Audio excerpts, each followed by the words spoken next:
My name is Thomas, and I've spent a good chunk of my life trying to untangle the truth from the noise. Honestly, it all started with my parents. They were simple folks, always reminding me that life wasn't about chasing the next big thing. They believed in hard work, honesty, and treating everyone with respect. Their values were their compass, guiding them through life's ups and downs. Looking back, I realize how profound their simplicity was. They weren't swayed by fancy headlines or fear-mongering news. They lived by a different code, a code of love, community, and shared purpose. The world felt different then. There was a sense of community, a shared understanding that we were all in this together. Neighbors knew each other, kids played outside till dusk, and the pace of life was a little slower.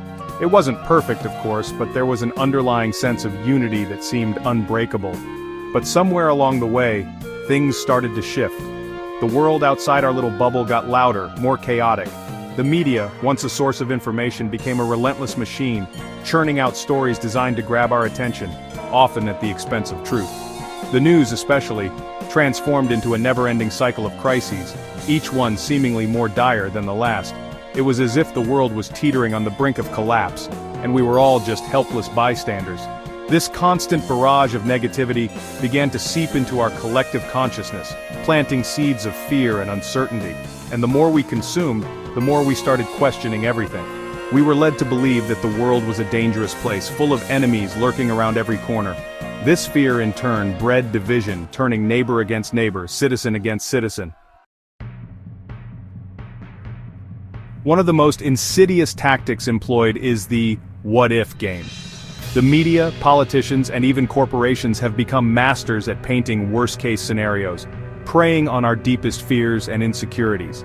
What if the economy collapses? What if there's a terrorist attack? What if we lose our jobs, our homes, our way of life? These what-ifs become like mental shackles, keeping us trapped in a perpetual state of anxiety and apprehension. We're so busy worrying about what might happen that we forget to live in the present moment, to appreciate the good things we have right here, right now. The irony is, this constant state of fear actually prevents us from addressing the very real problems we face. Instead of uniting to find solutions, we're pitted against each other, fighting over scraps while the powerful elite continue to consolidate their wealth and power. They thrive on our division, knowing that a divided populace is easier to control. It's a classic divide and conquer strategy, and it's working like a charm. Now, I'm not saying there aren't real problems in the world, of course there are.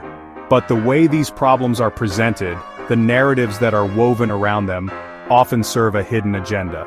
The goal is not to solve the problem, but to perpetuate it. Because a fearful, divided society is a society that's easily manipulated. It's a society that's more likely to accept authoritarian measures, to surrender their freedoms in exchange for the illusion of security. This is where the true danger lies. When we allow ourselves to be constantly bombarded with negative messaging, we become conditioned to see the world through a distorted lens. We start to believe that fear and division are the norm, when in reality, they are constructs carefully crafted to keep us in line. It's time to break free from this manufactured narrative. It's time to wake up and realize that we are being played. Section 4. Abundance, not scarcity.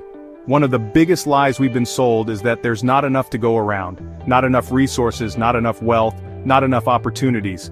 This scarcity mindset is at the root of so much conflict and suffering in the world. It pits us against each other, turning us into competitors in a zero-sum game. But what if we've been lied to?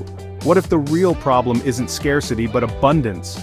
What if there are more than enough resources to provide for everyone on this planet, but they're being hoarded by a select few? Think about it. We live in a world of unprecedented technological advancement, where we can produce food, clothing, and shelter on a scale never before imagined. Yet billions of people still live in poverty while a handful of individuals amass more wealth than entire nations. Something is fundamentally wrong with this equation. The truth is, we live in a world of abundance, but we've been conditioned to believe otherwise. Section 5. United, we stand.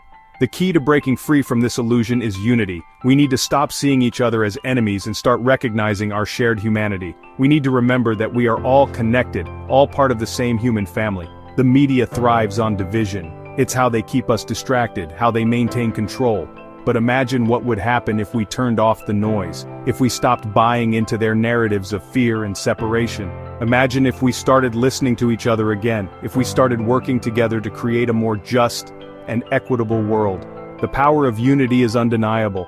Throughout history, every great social movement has been fueled by the collective will of the people, by ordinary individuals coming together to demand change.